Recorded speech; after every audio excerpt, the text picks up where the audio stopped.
hata kama hufui wewe, basi wasimamie vizuri wale wanaofua.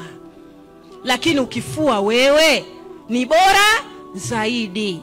Ndugu zangu, katika mikono ya mwanamke kuna nishati maalum ameiweka Allah subhanahu wa ta'ala. Unapozifua zile nguo zake, hii nishati inahama kutoka kwenye mikono yako kwenda kwenye nguo yake.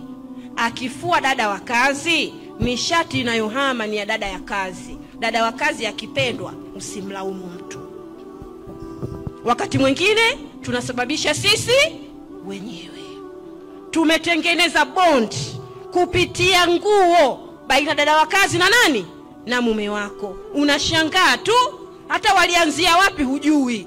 Kumbe sosi ilianzia kwenye nguo, ilienda kwenye chakula, ilienda kwenye vyombo anapofanya nini? Anavyoosha. Nishati ya mikono ya dada inahamia kwa mume, mapenzi yanaanza kutengenezeka, tahamaki wewe na dada wa kazi, mtu na mke.